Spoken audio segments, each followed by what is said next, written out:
How's it going, everyone, guys and gals? Hope everybody's having a good day. So in today's very important video, I wanted to go over 5 specific, I guess you could call it tactic or strategy to try to convince you to get vaccinated. Now, first and foremost, right off the bat, I want to point out that I am not a 100% anti-vaxxer. I've gotten the flu shot in the past. I've gotten MMR, tetanus. I get a TB yearly test because I work at a hospital. So I just want to point that out. I do have problems with this. I have questions, at least a lot of questions regarding how this whole pandemic has transpired, and especially concerns over this vaccine, which I have talked about in a different video. I'll put that video, any pertinent stuff at the end of this video. But for the sake of this video, I wanted to go over and talk about these tactics that they're trying to use to gaslight you and psychologically mess with your head. And also, I want to point out real quick is that I'm not trying to shame anyone that did get the vaccine. I know a lot of my loved ones and people that I know closely. I hope nothing happens and nothing happens to you if you've gotten the vaccine. So right off the bat, the number one tactic that they're using. One second, I apologize. I'm really sorry. The first tactic that the government is using, the obvious one, is they're using fear. When is the last time you've seen a live death ticker? And they would do it on CNN and other mainstream media outlets. When's the last time you've seen a live ticker on the death count and the cases? For COVID, they did it, but how about for heart disease? They don't do it, right? 650K a year. Cancer, 600,000. Combined cancer and heart disease over 1.2 million. Mortality rate of heart disease 23%. Mortality rate of COVID 0.3%. 23%. You don't see no live ticker for fast food, for obesity epidemic. You don't see a live ticker for accidental deaths, 170K a year, 6% mortality rate. You don't see a live ticker for car accidents. Nobody would drive. This is how they instill fear. It's the number one thing they do. The second tactic that they use to try to get you to convince you of getting the vaccine, is they use censorship. If there's no opposing view, and if they could try to silence you and cancel you out and not allow you to even get the different side of the story. One of my videos was shut down. I'm not even a big channel. When they do that, that helps keep the fear alive and kicking with a pulse. I call it fear porn, the fear train. It keeps going and going and going. Started early on. Dr. Stella Emanuel in Texas. She had spoken at the White House. It got 7 to 8 million views. A live feed got taken out within a day, talking about the positive effects of her, not from a clinical trial, from her actual patients, about the efficacy of hydroxychloroquine. And now there's ivermectin and different alternative routes and up in your vitamin D. You don't get this information. It's out there, but it's harder to find. So they're purposely censoring opposing viewpoints. The third strategy that they're using to try to keep this alive, this fear, and try to get you to get vaccinated, is shaming. What do I mean by that? My buddy, about a month ago, he went to one of the sporting events, and they publicly are trying to shame you, not necessarily in a direct way, but they have, when you go to certain, like my buddy, I said he went to a ball game or something, and they had a vaccinated area and an unvaccinated area.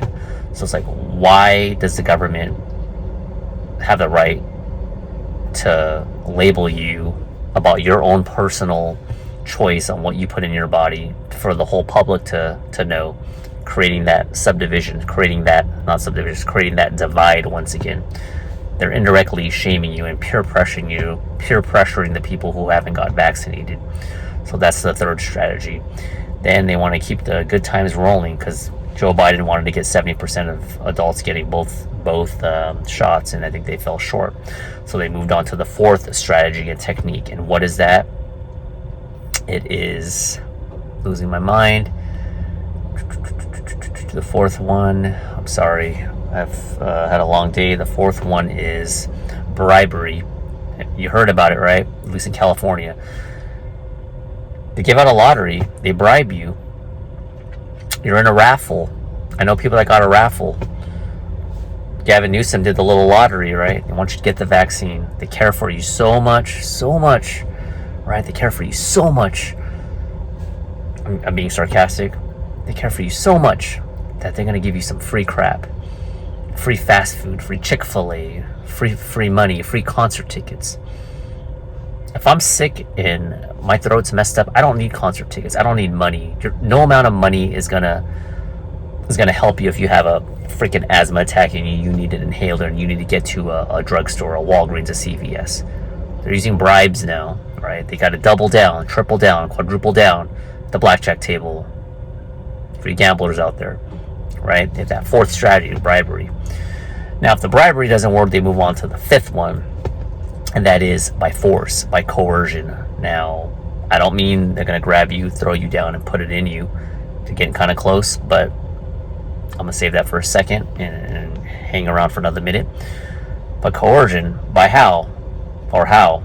By making your life hell, by making it harder on you. And there's a person on CNN who said that we need to make it, the person that said we need to make it, she said it, we need to make it hard for people to live their lives if you don't get the vaccine. This is the type of stuff they did in Nazi Germany. This is straight coercion. And that's what they're doing, right? So they're not directly making you get the vaccine, but what are they doing? For a condition of employment, they want you to get the vaccine. If you want to travel and get the vaccine, it's harder, right? You're making your life hell. You want to go to the concert, you got to show your vaccination status. But if you do get vaccinated, not only that, we'll give you a free concert tickets with the bribery, with my other tactic that they're using. So that's what they're doing with the coercion. And to piggyback off the coercion, and in terms of them getting closer to forcing you literally, what's the next step? If you heard recently, they're starting to go door to door to areas that have low vaccination rates. Door to door. It's pretty close, right? Remember, it started off as 2 weeks to flatten the curve. 2 weeks to flatten the curve turned to what? A month, 2 months, 3 months, 6 months. Now, if you're in a blue state, it's been going on forever. Wear the mask, we're good. Social distance, I did it. Still got to shut down. Get vaccinated. Oh, you still gotta wear a mask. Go door to door. If you're vaccinated and you're all in on it, and I cough on you, and let's say I'm not vaccinated, it shouldn't matter. So I'm gonna leave it at that. This video, if you made it this far, is not intended to make people who got the vaccine feel bad at all, because that's not what I'm trying to do. I'm not trying to divide us. I'm simply trying to get you guys and gals to wake up. And there's going to be people on here that disagree, and they're going to call me a conspiracy theorist and all that. But, if you want to refute anything that I have to say, basically, my eyes don't see what I hear. And I hear a lot of crap. I hear a lot of BS. My eyes don't see it. And I work at a hospital. I can't go into too much detail because I don't want to lose my job. But I speak from personal experience. Okay, that's all I got to say. Stay open-minded. I don't care if you disagree with me, you hate me, you want to leave a hate comment, whatever, Difference between me is I believe in free speech. The only time I take away comments is if it's like spam porn or something. But if you notice, someone at the video I did on Dr. Robert Malone, someone accused me of taking off the comments. I never took it off.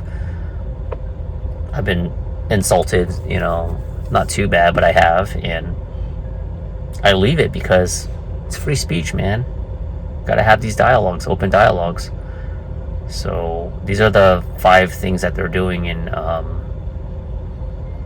it's kind of sad. So you need to be very aware of what's going on, and that's all I got to say. And I'll talk to you later. Bye.